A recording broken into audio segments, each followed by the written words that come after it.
Vocabulary expansion की हम पहले कुछ टेक्निक्स देख चुके हैं, कंटेक्चुअल क्लूज के थ्रू, कार्ड्स और ये वो सारी चीज़ें हम पहले डिस्कस कर चुके हैं पहले कुछ लेक्चर्स में। तो आज हमारे वोकेबलरी एक्सपेंशन का थर्ड लेक्चर है। अस्सलाम वालेकुम लेडीज़ एंड जेंटलमैन। हम आज जो इसकी टेक्निक डिस्कस करेंगे, it would be expanding your vocabulary with synonyms and antonyms. ठीक है, सिनोनिम्स और एंटोनिम्स को देखेंगे, उनके थ्रू किस तरह से हम अपनी वोकेबलरी को एक्सपेंड कर सकते हैं, ये देखेंगे। सबसे पहले तो हमें ये पता होना चाहिए कि सिनोनिम क्या है, एंटोनिम क्या है। Synonym are the words that have similar meanings. ऐसे वर्ड्स जिनके सेम मीनिंग्स हों वो सिनोनिम्स होंगे। और एंटोनिम क्या होगा कि वो डिफरेंट मीनिंग्स या उनका डिफरेंट कॉन्सेप्ट होगा।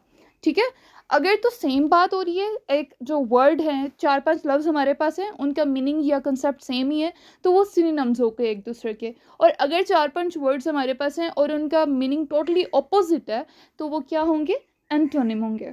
फाइन। नेक्स्ट हम देखते हैं कि जैसे कि हमारे पास एक वर्ड है, एग्जांपल ले रहे हैं हम। Let's take a word beautiful. Beautiful हमारे पास एक वर्ड है, तो अगर हम इसके सिनोनिम्स की बात करें तो क्या होगा हमारे पास, गॉर्जियस, ब्रेथ टेकिंग और फैबुलस। ये हम इसके एज अ सिनोनिम्स यूज़ कर सकते हैं। फाइन, तो ये हो गए सेम मीनिंग्स, सेम कंसेप्ट, तो उसके सिनोनिम्स। इसी तरह अगर हम एंटोनिम की एग्जांपल देखें तो let's take a word hot. Hot का मतलब होता है ना गरम, तो इसका एंटोनिम क्या होगा, कोल्ड, यानी ठंडा। फाइन, ये सिनोनिम्स और एंटोनिम्स हो गए। अब मेथड्स देखते हैं कि इनके थ्रू हम ये सिनोनिम्स और जो एंटोनिम्स हैं इनको यूज़ करते हुए अपनी वोकैब को एक्सपेंड करेंगे। The first one is mind mapping. ठीक है, और second one is online resources. अब इनको भी मैं स्टेप बाय स्टेप बताती हूँ। माइंड मैपिंग क्या होता है, इस तरह का आपको जैसे ये डायग्राम सी दिख रही है।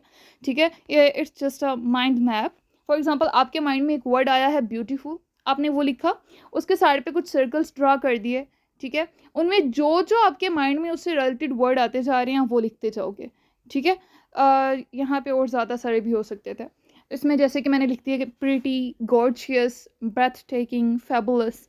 ठीक है, मेरे माइंड में ये आए, मैंने ये लिख दिया। इससे हमें डिफरेंट जो है ना वर्ड्स मिल गए एक ही वर्ड के रिलेटेड। ठीक है, तो इससे बेसिकली फ़ायदा हमें क्या होगा कि हम रेपिटिशन जो है, जो बार बार हमारे, अगर कोई हम स्टोरी लिख रहे हैं, कोई आर्टिकल लिख रहे हैं, तो उसमें अगर रेपिटिशन आ रही है ना, तो उसको अवॉइड कर सकते हैं हम इजीली। ठीक है, अगर एक दफ़ा हमने वर्ड ब्यूटीफुल यूज़ कर लिया तो नेक्स्ट टाइम हम उसकी जगह फेबुलस यूज़ कर लेंगे। ठीक है, नेक्स्ट टाइम हम उसकी जगह गॉर्जियस यूज़ कर लेंगे। इस तरह हम इस चीज़ को अवॉइड करेंगे, हमारी जो राइटिंग है वो भी और ज़्यादा अच्छी हो जाएगी। फाइन। सेकंड जो मैंने वहाँ पे बताया कि इसका जो सेकंड मेथड है वो क्या होगा, ऑनलाइन रिसोर्सेज। अब ऑनलाइन रिसोर्सेज जो मैं पर्सनली यूज़ करती हूँ और मैं आपको भी रिकमेंड करूँगी, वो यहाँ पे मरियम वेबस्टर डिक्शनरी है एंड थिसॉरस। ठीक है, मैं आपको लेके चलती हूँ, बल्कि प्ले स्टोर पे दिखा देती हूँ इनका। फाइन, हम प्ले स्टोर पे आ गए। प्ले स्टोर से सबसे पहले आपने क्या सर्च करना है, मरियम वेबस्टर। इनकी आपने जो ऑफलाइन डिक्शनरी है वो सर्च कर लेनी है। ठीक है, उससे क्या फ़ायदा होगा कि आप, अगर आपके पास इंटरनेट अवेलेबल नहीं है तो उस टाइम भी आप सर्च कर सकते हो। इनके पास वैरायटी ऑफ ये सारे होते हैं वर्ड्स, उनके मीनिंग्स, उनके सिनोनिम्स, एंटोनिम्स, ये काफ़ी सारे होते हैं। ठीक है, मेरे पास पहले इंस्टॉल है तो आपने सिंपली यहाँ से इंस्टॉल कर लेनी है। इंस्टॉल करने के बाद हम आ जाते हैं मरियम वेबस्टर वेबसाइट, सॉरी इसकी ऐप है, मैंने डाउनलोड की हुई थी तो मैं आपको यहाँ पे दिखा देती हूँ। कोई भी वर्ड है हमारे पास, फॉर एग्जांपल ये देखिए यहाँ पे भी इन लोगों ने थिसॉरस लिखा हुआ है। इसका थिसॉरस का बेसिकली मीनिंग ये होता है कि ये एक कलेक्शन होती है सिमिलर वर्ड्स की या डिफरेंट वर्ड्स की, तो एक तरह से सिनोनिम्स और एंटोनिम्स इसमें आ जाते हैं। तो यहाँ पे जैसे वो वर्ड में ब्यूटीफुल बोल रही थी, हमने ब्यूटीफुल को अगर सर्च किया तो ये देखिएगा, जस्ट अ मोमेंट,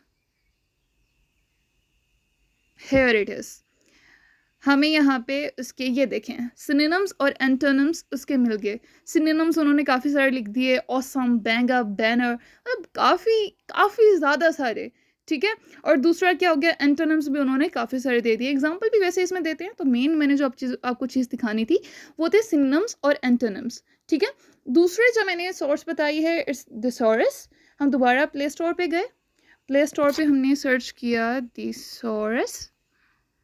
ठीक है, थिसॉरस में भी हमारे पास ये भी कनाडा डिक्शनरी ही है, हमारे पास ये काफ़ी सारी वैरायटीज़ आ जाती हैं, बहुत ज़्यादा सारी। मैं जो यूज़ करती हूँ इट्स पॉकेट थिसॉरस, ठीक है। आप सिंपली इसे डाउनलोड कर सकते हैं, इसे कुछ ही एम्बस का है ये। आपने डाउनलोड किया, मेरे पास ये डाउनलोडेड है, तो मैं इसे ओपन करूँगी, ये पॉकेट थिसॉरस, फाइन। तो इसमें आपने आके सिंपली क्या करना है, मैं कुछ सेटिंग्स है इसकी वो भी आपको बता देती हूँ। आपने सिंपली यहाँ पे, जैसे मैंने ब्यूटीफुल वर्ड यहाँ पे भी सर्च किया, ब्यूटीफुल, ओके, ये देखें उन्होंने हमारे पास इसके सिनोनिम्स और एंटोनिम्स जो है वो काफ़ी सारे बता दिए हैं, फाइन। इसका आप यहाँ पे कुछ सेटिंग्स कर सकते हो। सेटिंग्स में जैसे कि हमारे पास है, अगर हम इसकी सेटिंग्स में जाते हैं तो आपने क्या करना है कि एक तो इसका वर्ड ऑफ द डे, इसको आपने अगर ये अनचेक्ड है तो चेक कर लेना है, और वर्ड ऑफ द वीक, ठीक है। इससे आपको ये नोटिफिकेशंस मिलती रहेंगी, और नोटिफिकेशन के थ्रू आप वर्ड आपको मिलता रहेगा, तो आप फिर उसे ज़्यादा एक्सप्लोर करके उसके कुछ सिनोनिम्स और एंटोनिम्स को भी देखते रहोगे, ठीक है। ये मैंने आपको दोनों सोर्सेज बता दी जो मैं यूज़ करती हूँ और जो आप भी यूज़ कर सकते हैं, फाइन। तो इनसे बेसिकली आपने इन सोर्सेज को यूज़ कैसे करना है, आपने इनको यूटिलाइज बेस्ट वे में इस तरह से करना है कि रोज़ आपने कोई 5 से 10 मिनट फिक्स कर लेने हैं, ठीक है। या फिर आपने अपना टारगेट या तो टाइम का रख लेना है, या टारगेट रख लेना है कि मैंने रोज़ ही एक वर्ड के कुछ सिनोनिम्स या एंटोनिम्स जो है वो याद करने हैं, ठीक है। तो आपने सिंपली कोई भी एक वर्ड आपके पास है, जैसे अब आज मैंने जिसको बहुत ज़्यादा हाईलाइट किया है वो था ब्यूटीफुल वर्ड, ठीक है। कोई भी वर्ड हो सकता है, इट कैन बी एनीथिंग। आपने उस वर्ड को सिंपली एक्सप्लोर करना है, दोनों इस सोर्सेज के थ्रू या किसी एक सोर्स से भी आप उसे एक्सप्लोर करो, उसके सिनोनिम्स एंटोनिम्स 2-3 दफ़ा जब आप पढ़ोगे ना, तो ऑटोमेटिकली वो आपकी मेमोरी में स्टोर होना स्टार्ट हो जाएंगे, ठीक है। तो इससे नेक्स्ट टाइम जब आपको वर्ड कहीं पे यूज़ करना होगा, तो आप इजीली आपके माइंड में दूसरे वर्ड्स भी आना स्टार्ट हो जाएंगे। सो आई होप कि आपको इन चीज़ों की समझ आ गई होगी, और आप इन्हें अच्छे से यूज़ भी करोगे, इसे अच्छे से यूटिलाइज भी करोगे, इन रिसोर्सेज को भी, इन सोर्सेज को भी, ठीक है। So that's it for today. और अगर कोई भी कन्फ्यूजन है स्टिल आप कमेंट बॉक्स में पूछ सकते हैं, and until next time, thank you.